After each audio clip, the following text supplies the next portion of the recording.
Queen's Indian defense, Kasparov variation, Petrosian variation, main line, Rashkovsky attack. Balanced, neither player ever had an advantage. That game was pretty competitive. Both players had an amazing opening. That was an incredible middle game by both players. Opening with the queen's pawn. The Indian game begins by controlling the important e4 square with the knight, rather than a pawn.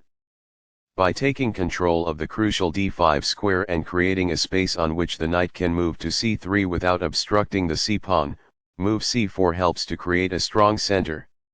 The move e6 creates a line for the dark squared bishop, sets up a rapid castle, and prepares to push a pawn to d5 and recover the piece if it is taken. Nf3 develops toward the center, putting pressure on the e5 square and adding another defender to the d4 pawn. The light squared bishop is getting ready to be fianchetto by the queen's Indian defense on b7, where it will affect the long diagonal. The d5 and e4 squares are under the control of nc3, which advances the knight into the center. Fianchetto move bb7 places the bishop on the long diagonal. a3 controls the b4 square, stopping black's normal plan of pinning the c3 knight with bb4. As it moves into the center, d5 engages the c4 pawn in combat. Cx d5 captures the pawn on d5 and attacks the e6 pawn. Nx d5 captures the pawn on d5 and centralizes the knight. By doing this, a queen moves off of its beginning square and into the action. It is the final book action. This prevents a queen on the other side from checking. It is quite good. It is a fair deal after all captures. It is ideal. This disregards an improved method of recovering a component. It is incorrect. By doing this, a bishop moves out of its beginning square and into the action. It is quite good. While not a mistake, that is also not the wisest course of action. That's good. The bishop is prepared to grow into a functional square. That's good. This develops a bishop off its starting square, getting it into the action. It is best. By growing a bishop from its initial square, this activates it. It is ideal. Castling gets the king to a safer square, out of the center of the board, while also developing a rook.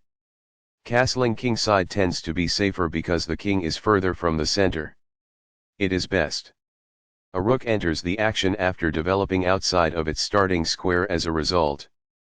It is quite good. This misses a chance to grow a queen outside of its initial square. It is incorrect.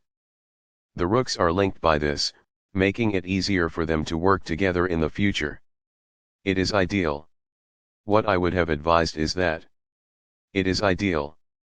Material is lost as a result of this. It is incorrect. Backs off. It is ideal. Recaptures. It is ideal. Thus, the attacked pawn is protected. By elevating it to the 7th rank, this poses a threat of activating a rook. It is ideal. The pawn is now on a square that is safer. It is ideal. This is the only good move. It is a great move. This shifts the bishop to a square with more activity, giving it greater scope. It is ideal. This suggests exchanging items of equivalent value. It is ideal. This maintains the balance in material with a good trade. It is best. Balanced, neither player ever had an advantage. That game was pretty competitive. Both players had an amazing opening. That was an incredible middle game by both players.